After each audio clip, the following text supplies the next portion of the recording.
Tu dois rester à ta place. Ma femme veut que ces vacances restent en famille. Tu as déjà fait ce qu'il fallait en payant. Voilà le message que mon fils m'a envoyé à 23h02 précise. 2 nuits avant le voyage en famille que je planifiais, payais et dont je rêvais depuis 3 ans. Assise à la table de la cuisine, mes lunettes de lecture sur le bout du nez, je n'entendais que le léger bourdonnement du réfrigérateur.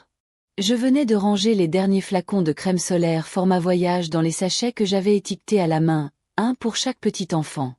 Mes mains étaient encore collantes de rubans adhésifs, après avoir emballé des petits sacs cadeaux avec des porte-clés où il était écrit « Aloha » et « Mamie t'aime ». Le téléphone vibra de nouveau. Un autre message. Ne le prends pas mal, maman.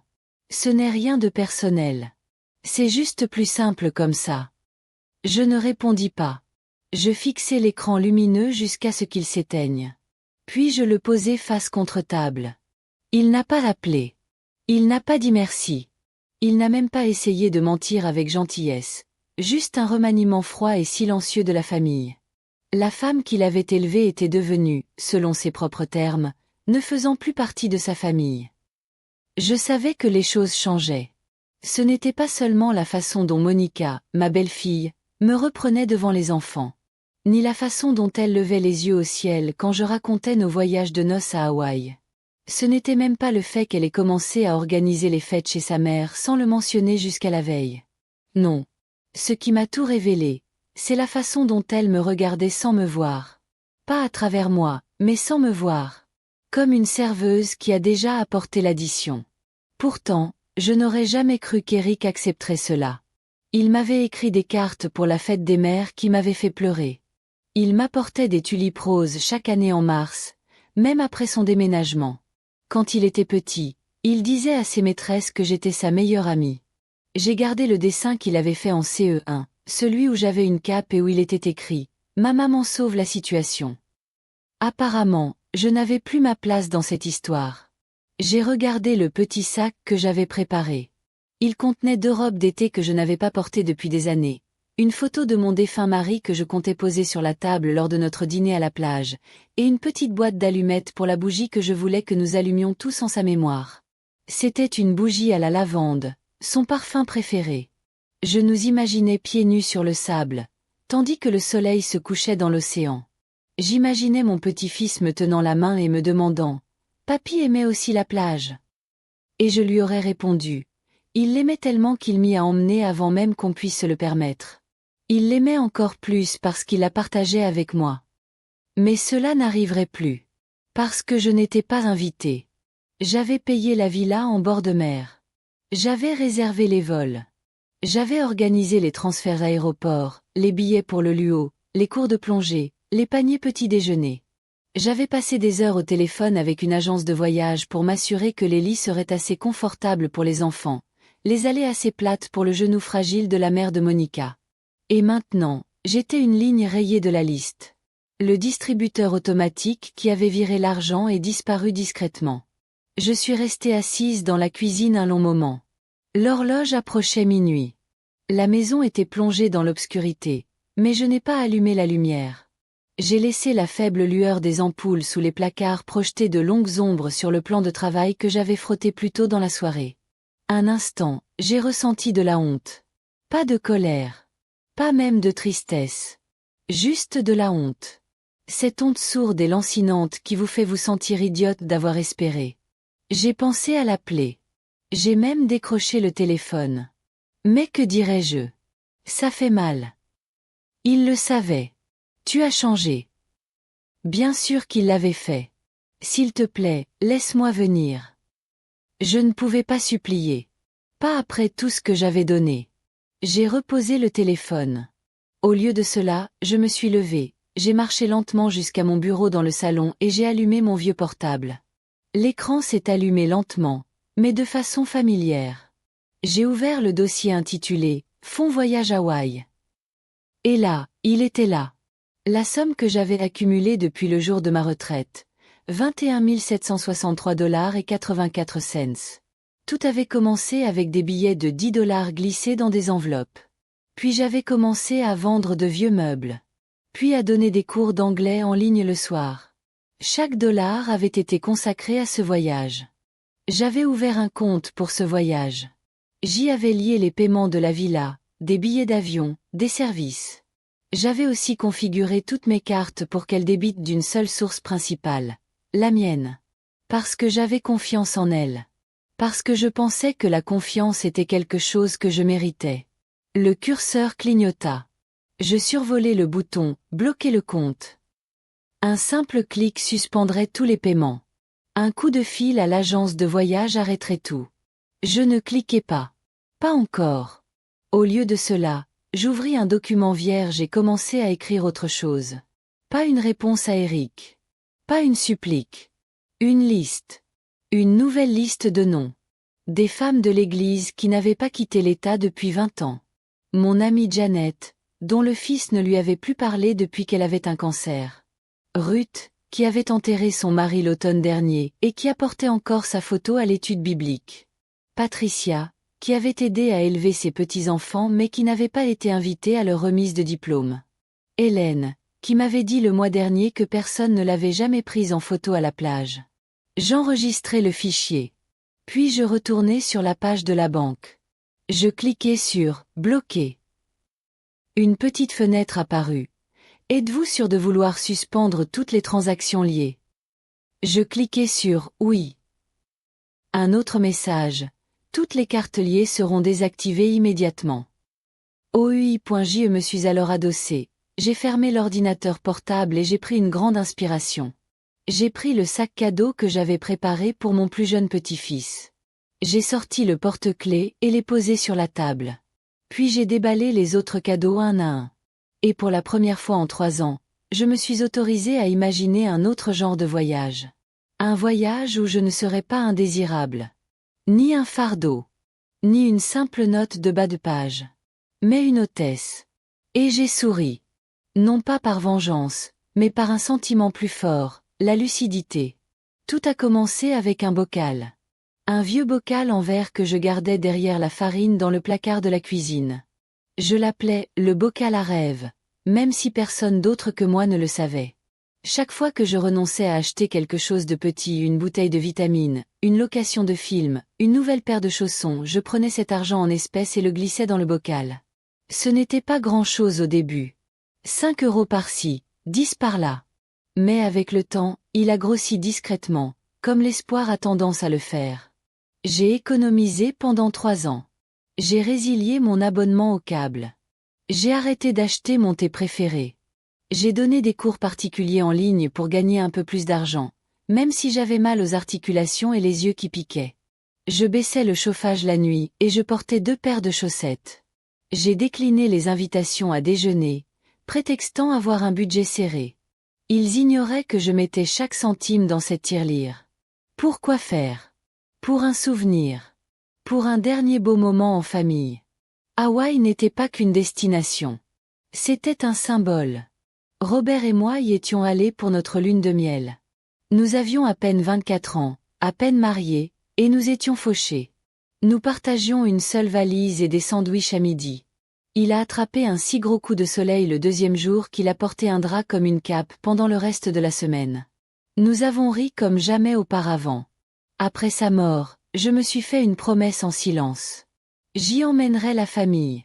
Je laisserai les petits-enfants voir ce qu'il a vu. Je laisserai Eric sentir le sable foulé par son père. Peut-être que cela nous reconnecterait. Peut-être que cela lui rappellerait d'où il venait. Qu'il avait aimé en premier. Alors j'ai tout organisé. J'ai cherché des villas pouvant accueillir nous 9. J'ai appelé l'agence de voyage une 12aine de fois pour me renseigner sur la disposition des lits, les régimes alimentaires et l'accès pour le fauteuil roulant de la mère de Monica. J'ai commandé des t-shirts personnalisés avec le nom de chacun et l'inscription « La famille pour toujours 2023 » imprimé dessus. J'ai choisi une maison en bord de mer avec un foyer extérieur. Je nous imaginais assis autour, allumant les bougies une à une. Chacun de nous disant un mot pour décrire Robert. J'apporterai sa photo, celle où il rit, la tête renversée en arrière, le soleil dans les cheveux, et je la tiendrai pendant que nous dirions tous quelque chose de bien. J'imaginais le silence, puis les larmes, puis les rires. Mais surtout, j'imaginais être vu. Être remercié. Être pris dans les bras. Rien de tout cela ne s'est produit. Parce qu'à un moment donné, j'ai cessé de faire partie du tableau. Je ne parle pas seulement du tableau au sens figuré. Je le pense vraiment. Je l'ai remarqué petit à petit. Moins de photos de groupe. Quand il posait pour Thanksgiving, Monica disait « Faisons-en une juste avec les enfants. » Puis « Faisons-en une juste avec notre famille. » Et une fois qu'ils avaient fini, il n'y avait plus le temps d'en prendre une avec moi. À Noël, ils portaient tous des pulls assortis, rouges avec des sapins blancs. Le mien était bleu. Je n'étais même pas au courant. Eric minimisait la chose. « Oh, tu n'es pas branché par ça, maman. » Mais si. On ne m'avait juste pas consulté. Monica s'occupait des anniversaires. Elle organisait tout chez sa mère. J'étais invitée, mais je me sentais comme une simple invitée. Un jour, elle a dit à quelqu'un, « La mère d'Eric est là aussi », comme si je m'étais incrustée. Et toujours, elle souriait comme si elle ne voulait pas faire de mal. Mais le mal ne vient pas toujours des cris. Parfois, il vient de l'exclusion. De l'omission. D'être celle qu'on exclut de chaque photo, de chaque histoire, de chaque place à table. Malgré tout, j'ai persévéré. J'ai tenu bon. Parce que ce voyage allait nous réunir. Parce qu'une fois tous réunis sous ce ciel hawaïen, avec les vagues qui murmurent sur le rivage et les enfants qui crient de joie dans le sable, peut-être que l'amour suffirait à leur rappeler. C'est l'histoire que je me racontais. C'était le rêve que j'avais bâti sur des sacrifices petits et silencieux jusqu'à ce SMS. Ce simple SMS qui a transformé un rêve de 3 ans en un rejet en 3 secondes. Tu as déjà fait ta part en payant. Soudain, chaque thé manqué, chaque nuit froide, chaque heure de cours passée à plisser les yeux devant un écran me parut futile. Je n'avais pas construit un pont. J'avais construit un piédestal qu'il n'avait jamais l'intention de fouler. Je repensais aux bougies que j'avais emportées. À l'instant où je nous imaginais main dans la main près du feu. Mais la vérité me frappa de plein fouet, comme une vague s'écrasant sur la roche. Il ne voulait pas de mes histoires. Il ne voulait pas de mes souvenirs. Il voulait juste mon argent. Et maintenant qu'il l'avait, il voulait que je disparaisse. Ce soir-là, je suis allée au placard et j'ai défait ma valise. J'ai posé la bougie à la lavande sur la table, à côté de la photo de Robert. Alors, assise dans le silence, je me suis posé une question qu'aucune mère ne devrait jamais avoir à se poser. Quand suis-je devenue un fardeau pour la famille que j'ai fondée? Le lendemain matin, je me suis réveillée plus tôt que d'habitude. Non pas que j'ai un rendez-vous, mais parce que je n'arrivais pas à dormir. Ces mots résonnaient sans cesse dans ma tête. Même pas sa voix, juste les mots. Froid. Tapé sur un écran. Affiché sur un écran. Tu as déjà fait ta part en payant. Je me déplaçais dans la maison comme un fantôme. Pliant 2 fois la même couverture. Redressant des cadres déjà droits. Essuyant le plan de travail de la cuisine, pourtant impeccable. Le silence m'oppressait. Il vibrait dans les murs. Plus tard dans l'après-midi, j'ai ouvert mes emails pour vérifier un ticket de caisse. Et c'est là que je l'ai vu. Objet. Itinéraire final forfait famille à Hawaï. Envoyé par l'agence de voyage. J'ai cliqué dessus machinalement. Un récapitulatif complet des horaires de vol, des heures d'arrivée à la villa, des excursions, des réservations de dîner, des prises en charge de la voiture de location, tout ce que j'avais mis tant d'efforts à organiser. Je fis défiler lentement l'écran, cherchant du regard la confirmation de ce que je soupçonnais déjà, mais que je refusais d'admettre. Il y avait 8 noms. Eric. Monica. Leurs 2 enfants. Les parents de Monica. La sœur de Monica. Le petit ami de la sœur de Monica. Pas le mien. Pas maman. Pas Linda. Nulle part. 8 billets d'avion. 8 invitations avec délai. 8 invités enregistrés à la villa. Je n'étais pas parmi eux. Je fixais l'écran, la main suspendue au-dessus de la souris. Puis je zoomais. Peut-être y avait-il eu une erreur. Peut-être étais-je sous le nom des « invités neufs ». Peut-être m'avait-il ajouté séparément. Peut-être. Mais il n'y avait pas d'autres pièces jointes. Aucune réservation supplémentaire. Aucune confirmation séparée. Juste 8. Je restais là un long moment. Puis je refermais doucement l'ordinateur portable comme s'il allait se casser au moindre mouvement brusque. Ce soir-là, Monica a appelé. Pas Eric. Monica. Sa voix était excessivement enjouée. On finit de faire les cartons, a-t-elle lancé d'un ton gazouillant. J'espère que tout est en ordre de ton côté. Je crois que le dernier versement arrive demain, n'est-ce pas? Je n'ai pas répondu tout de suite. Puis j'ai demandé doucement. Tu as besoin que j'apporte quelque chose? Un silence pesant. Un silence gênant. Apporter? A-t-elle répété. Oh non, non. Tu n'as besoin de rien. J'ai insisté doucement. Je me demandais juste si je devais emporter des jeux pour les enfants ou des encas pour le vol. Je sais qu'ils ont parfois le mal des transports. Elle m'a interrompue, toujours souriante, mais avec une pointe d'acier dans la voix. Linda, on s'occupe de tout. Tu n'as vraiment pas à t'inquiéter. En fait, on pensait que ce serait peut-être mieux que tu profites de ce voyage pour te reposer. Reste chez toi. Prends soin de toi. Elle ne le disait pas avec méchanceté. Mais la décision était sans appel. Ils avaient tout planifié sans moi, et prétendaient maintenant que c'était pour mon bien. Après avoir accroché, je suis restée dans ma cuisine, à regarder par la fenêtre l'abreuvoir à oiseaux que Robert avait installé 20 ans plus tôt. L'eau était immobile. Pas une ride. Tout comme moi. Ni en colère. Ni choquée. Juste immobile. Je suis allée au placard, j'ai baissé le petit coffre-fort ignifugé et je l'ai ouvert. À l'intérieur se trouvaient les documents que j'avais conservés depuis l'ouverture du fonds de voyage. Le compte que j'avais créé. Le compte que j'avais alimenté. Le compte était lié à chaque réservation. J'ai parcouru les formulaires. Et là, en gras, titulaire du compte, Linda Marie Crawford. Utilisateur autorisé, aucun. Aucun cosignataire. Aucune propriété partagée. Aucun accès alternatif. Je me suis assise et j'ai ouvert mon application bancaire. Et là, il y avait ça. Fonds de voyage. 21 763 $ et 84 cents. Statut. Actif. Carte liée. 6. Titulaire principal de la facturation. Moi. C'est là que j'ai commencé à réfléchir à la facilité avec laquelle ils m'avaient effacé. Avec quelle assurance? Comment ils avaient dépensé ma générosité comme si c'était leur droit et ignoré ma présence comme si j'étais un fardeau. Je n'étais pas censé partir. Ils avaient juste besoin de l'argent. Ce n'était jamais nos vacances. C'était une transaction. Et j'étais la banque. Mais le problème avec les banques, c'est qu'elles peuvent fermer. Je n'ai pris aucune décision ce soir-là. Au lieu de cela, j'ai éteint mon téléphone. Je me suis préparé une tasse de thé à la menthe poivrée et je suis restée là, à ruminer. Je me suis autorisée à ressentir pleinement ce que j'avais ressenti. Pas seulement l'insulte, mais aussi la lucidité. Ils ne m'avaient pas oublié. Ils m'avaient ignoré. Pire encore, ils pensaient que j'étais trop passive, trop vieille, trop reconnaissante pour m'en apercevoir. Ils croyaient que je resterais dans l'ombre, le sourire aux lèvres. Ils avaient oublié qui les avait élevés. J'ai fermé l'application.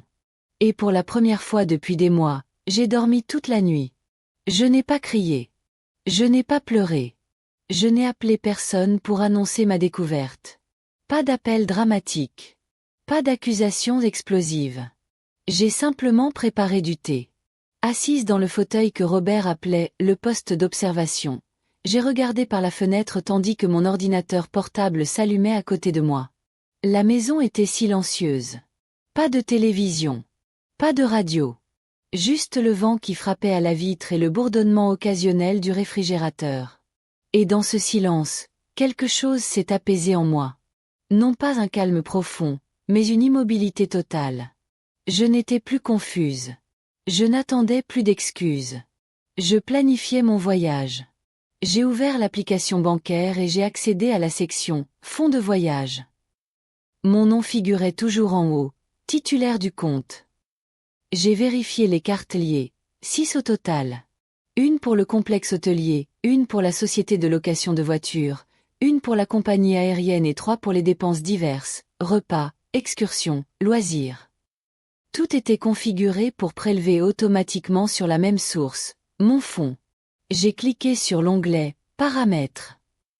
Et là, il était là. Verrouillage gel des transactions. J'ai survolé le bouton. Une petite note en dessous indiquait « Activez ce paramètre pour suspendre tous les débits sortant de ce compte. Les cartes liées seront désactivées. Aucun nouveau débit ne pourra être autorisé sans vérification du titulaire du compte. » Un clic. C'était tout ce qu'il fallait. Mais je n'ai pas encore cliqué. Au lieu de cela, j'ai ouvert un autre onglet, celui de mon calendrier. J'ai entouré le jour du départ d'un cercle rouge. Il devait quitter l'aéroport de Los Angeles, LAX, à 10h45, heure locale. S'ils arrivaient 2 heures en avance pour l'enregistrement, cela signifiait que je voulais que le blocage commence vers 8h15, juste au moment où il ferait la queue à la porte d'embarquement, certain que tout était réglé. C'est à ce moment-là que les cartes cesseraient de fonctionner.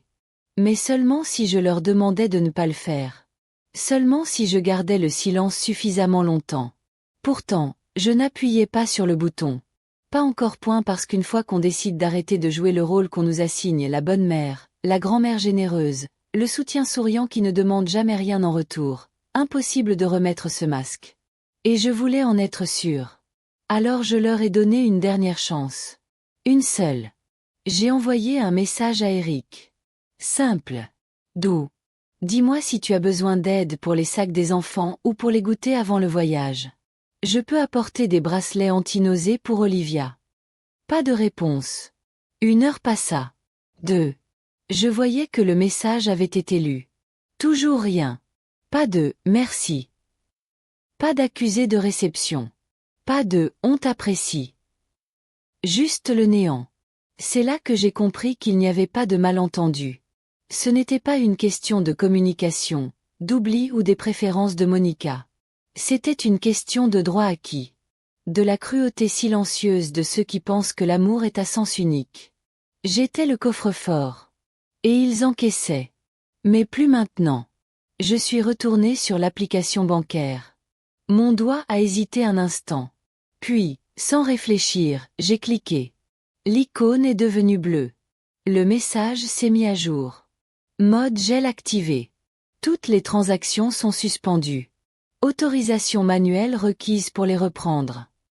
C'est fait. Je suis resté un instant à fixer l'écran, le temps d'assimiler la nouvelle. Aucun email de confirmation ne leur serait envoyé. Aucune alerte. Aucun avertissement. Ils l'apprendraient comme j'avais appris que je n'étais pas invité, de la manière la plus silencieuse et indéniable qui soit. Je me suis adossé à ma chaise, j'ai pris une gorgée de thé et j'ai expiré. Ce n'était pas de la vengeance. C'était la réalité. Une réalité qu'ils avaient choisie. Mais cela ne signifiait pas que je devais la financer. Pendant les 48 heures qui ont suivi, je n'ai rien dit. Quand Monica a publié une photo de chapeau de plage assorti sur les réseaux sociaux, je n'ai pas commenté. Quand Eric a envoyé un dernier message à la conversation de groupe familial, prêt pour le décollage, je n'ai pas répondu.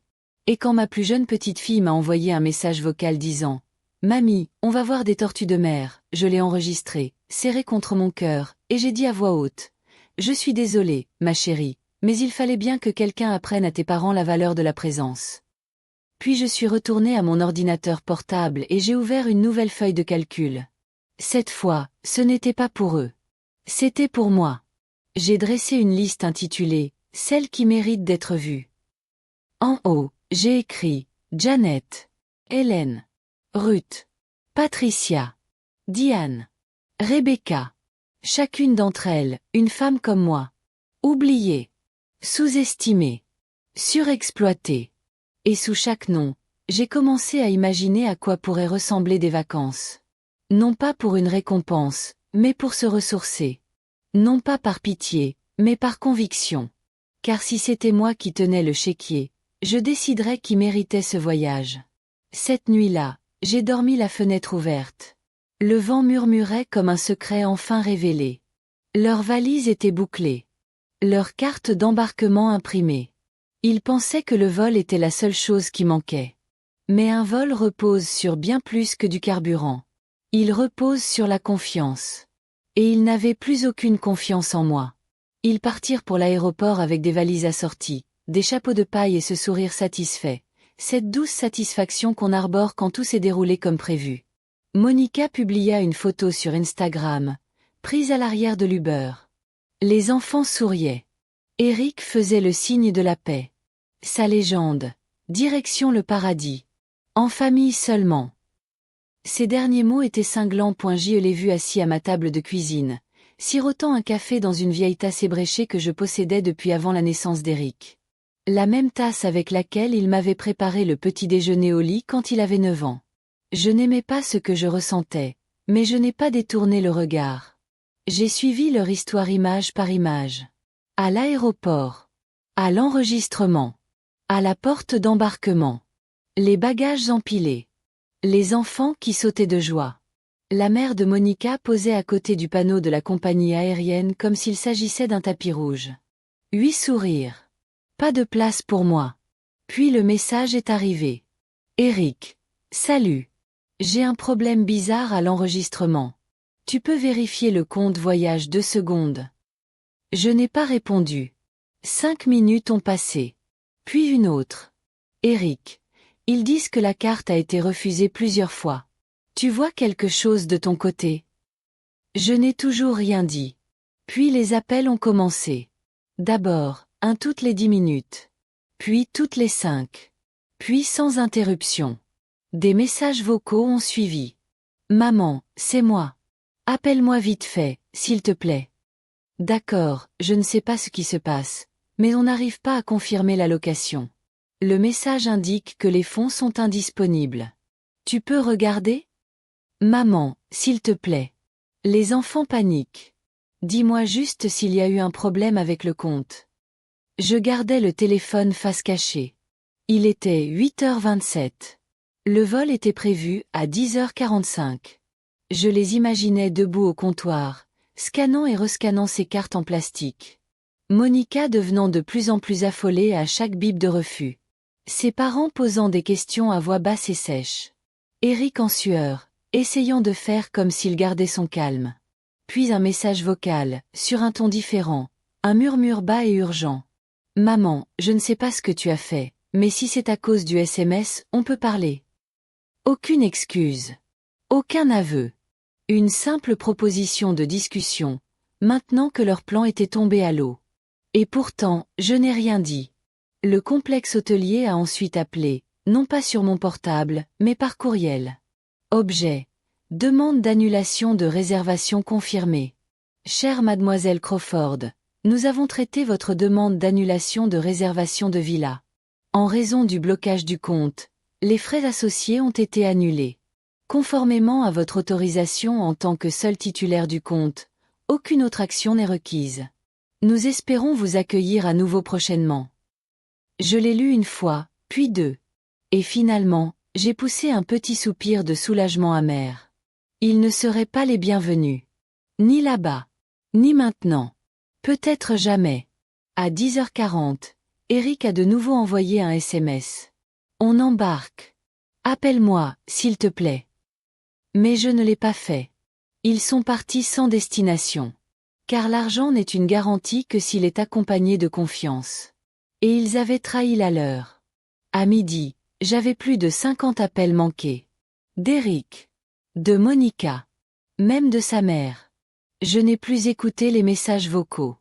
Je suis allée me promener. L'air était doux. Les oiseaux chantaient.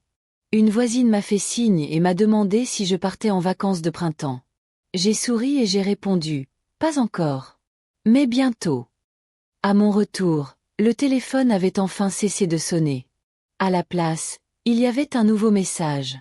Eric, écoute, si c'est à propos de ce qu'on a dit, on a peut-être fait une erreur. Bon, je ne sais pas. Les choses se sont compliquées. Mais les enfants sont là. Ils sont ravis. On peut encore arranger ça. S'il te plaît, débloque le compte. Je te promets qu'on en reparlera à notre retour. Je suis restée plantée devant l'écran. Ils voulaient les vacances, et repousser les excuses. Ils voulaient un pardon sans aveu. Ils voulaient que je finance leur bonheur pendant qu'ils me privaient du mien. Alors non. Je n'ai pas débloqué le compte. Je n'ai pas répondu au message. Et je ne me suis pas expliquée. Parce que je ne leur devais rien. Car parfois, le silence est la seule réponse assez forte pour être entendue. Le remboursement est arrivé 2 jours après leur vol. Il est parvenu par petite notification. Une à une. D'abord le complexe hôtelier. Puis la compagnie de location de voitures.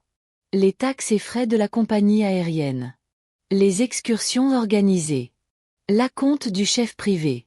Les colliers de fleurs. Le luau. L'excursion de plongée avec tuba. Tout m'a été rendu. Tout m'a été remboursé. Tout est revenu à moi. Mon compte voyage, jadis vidé par l'amour, était de nouveau plein. Mais cette fois, l'amour ne serait pas aveugle. Cette fois, je dépenserai cet argent autrement.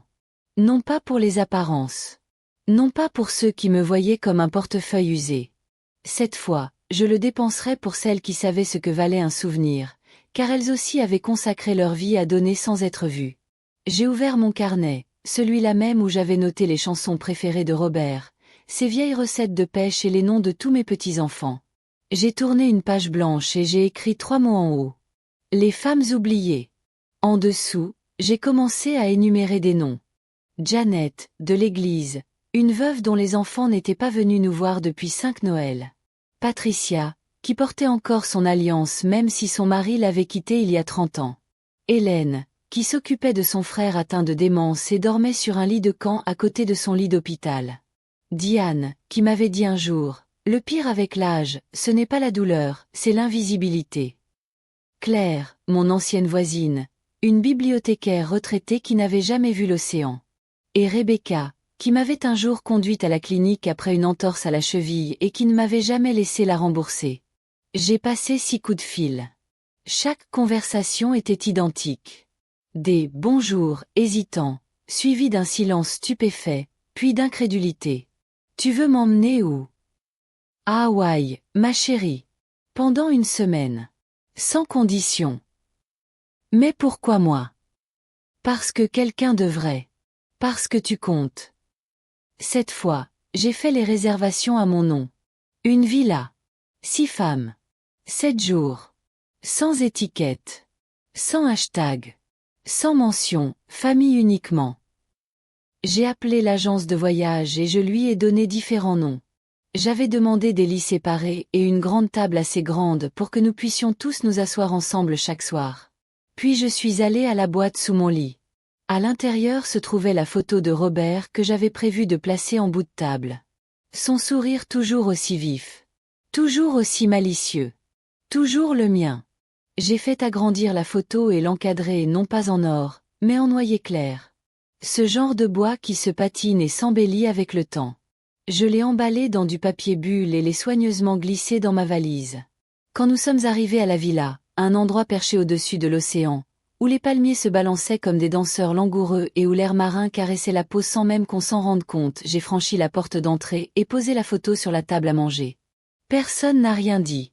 Personne ne m'a demandé de la déplacer.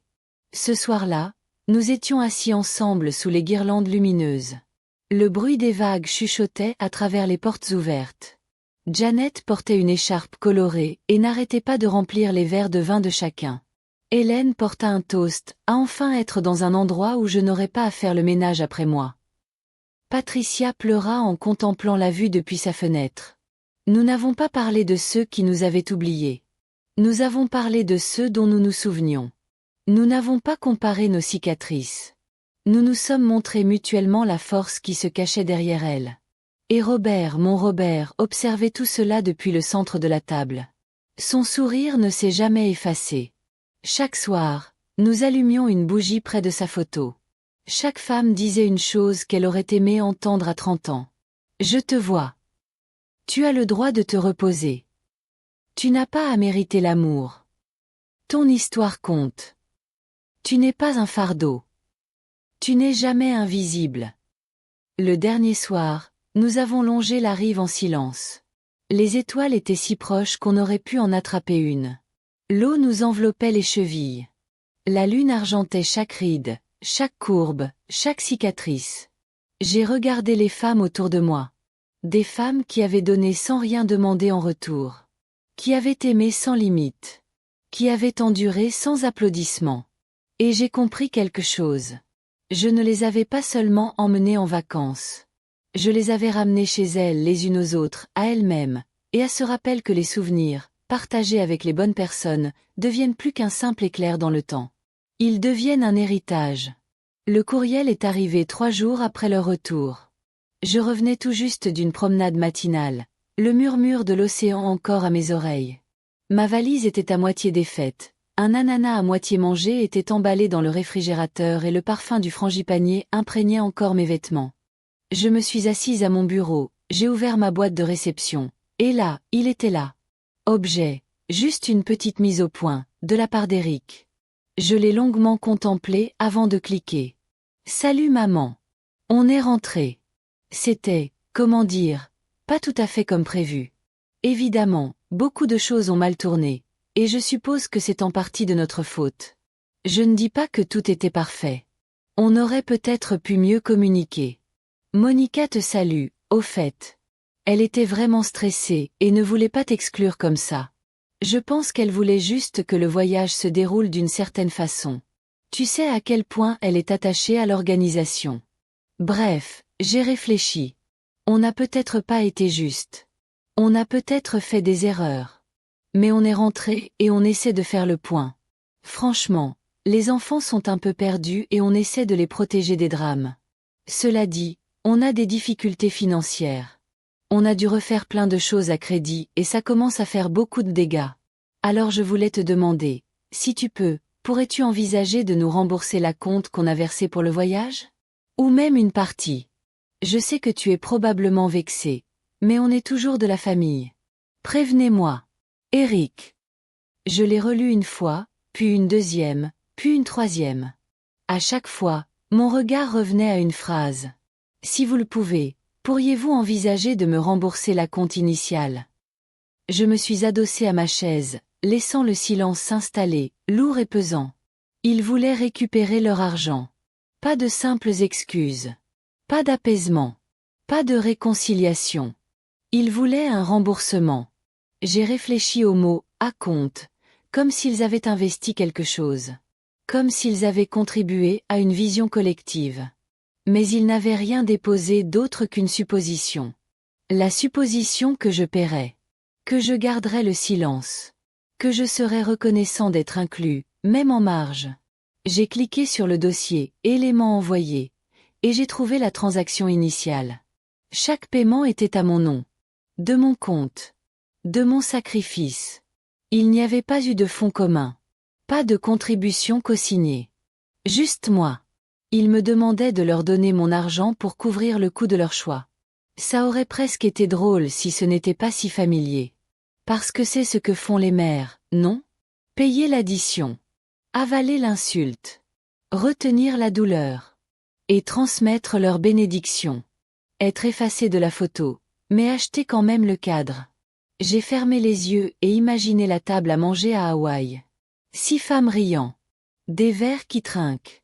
Se passant du pain. Robert souriant au centre, dans son cadre en noyer. Aucune exigence. Aucune attente. Juste une présence. Juste la paix. Puis j'ai repensé au courriel d'Eric. L'absence de véritables excuses. La présence d'excuses. L'ajout opportunément du stress de Monica. Et la suggestion vague que je devrais simplement comprendre. Mais comprendre ne signifie pas capituler. Et l'amour sans respect n'est pas de l'amour du tout. J'ai rouvert le courriel. J'ai survolé le bouton « Répondre ». Puis je l'ai refermé. Je n'avais rien à dire. Parce que si l'on doit expliquer pourquoi on ne rembourse pas une trahison, c'est que la personne qui pose la question ne méritait pas d'explication. J'ai refermé l'ordinateur portable et suis allée à la cuisine. Je me suis versé un verre de thé glacé et j'ai regardé par la fenêtre. Un oiseau a plongé au ras du sol dans le jardin, frôlant le carillon que Robert avait offert pour nos 35 ans de mariage. Il a chanté une note aussi légère qu'un souvenir. Et j'ai souri. Je n'avais peut-être pas reçu de véritables excuses. Mais je n'en avais plus besoin. Car j'avais quelque chose de mieux. J'avais retrouvé la clarté. Et j'avais gardé ce qui m'appartenait. Assise sur la plage, les orteils enfouis dans le sable chaud et doux, je regardais la marée monter comme un souffle. Le ciel était de ce rose qu'on ne trouve que sur les cartes postales ou dans les souvenirs qu'on jure avoir oubliés. Derrière moi, la villa résonnait des rires des femmes pas forts, pas pour se faire remarquer, mais de ce rire grave et profond qui vient du plus profond de soi. D'un lieu de guérison. Patricia racontait l'histoire de la fois où elle avait pris le mauvais bus et s'était retrouvée à 3 villes de sa répétition de mariage.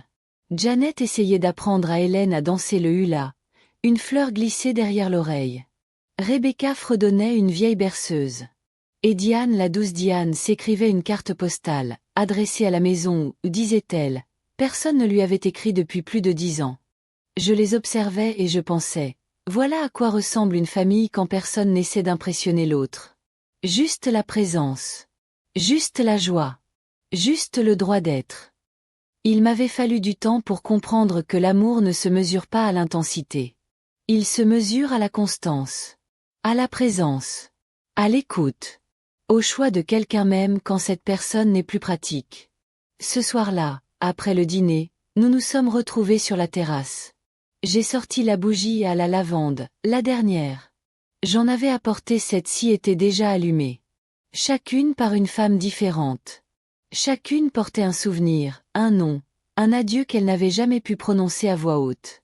C'était mon tour. J'ai posé la photo de Robert au centre de la table. Les femmes se sont tues. Je tenais l'allumette dans ma main.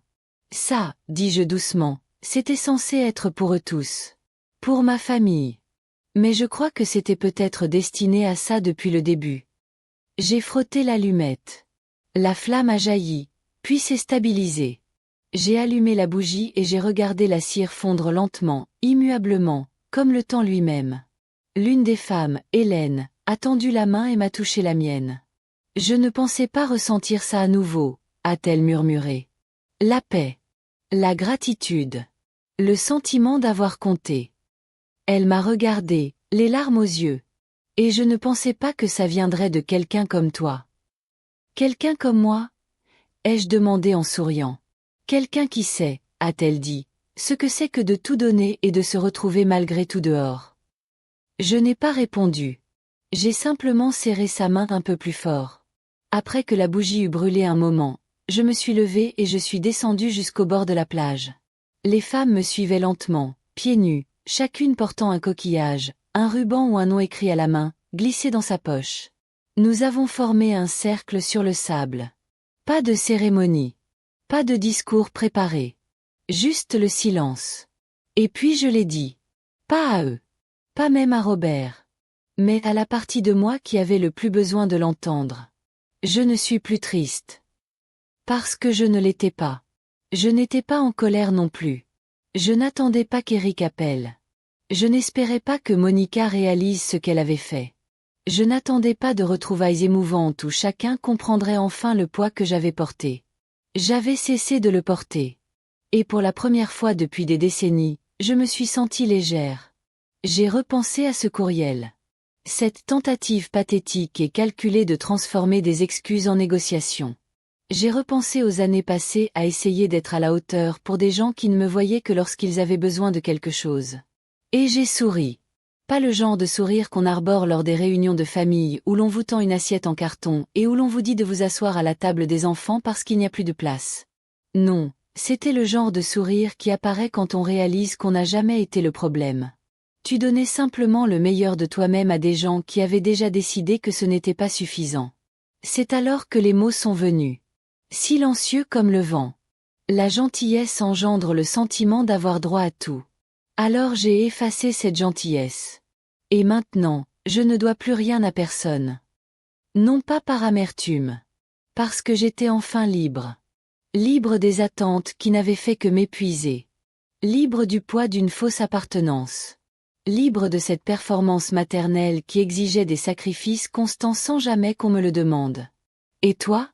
Je me suis tenue au bord de l'eau et j'ai laissé les vagues venir à moi.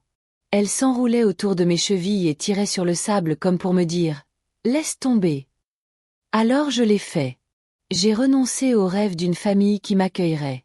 J'ai renoncé à la maison que j'avais contribué à construire mais où je n'avais jamais été la bienvenue.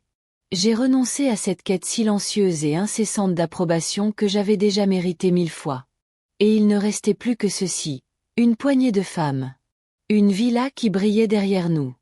Le sourire d'un mari figé sur une photo. Et un cœur qui ne cherche plus à se faire remarquer. Je me suis retournée et je les ai regardés, ma famille de cœur, et j'ai pensé. Je n'ai jamais été abandonnée. J'ai simplement trouvé ceux qui cheminaient vers moi. Si cette histoire vous a touché au plus profond de vous-même, si vous avez déjà donné votre cœur à une famille qui vous a oublié, si vous avez déjà été effacé et avez dû vous réécrire, alors vous êtes à votre place ici. Alors, si vous croyez que la gentillesse n'est pas une faiblesse, mais une sagesse patiente, si vous croyez qu'être oublié n'est pas la fin de votre histoire, mais le début d'une meilleure, abonnez-vous à ma chaîne, car quand une grand-mère parle, le monde écoute enfin.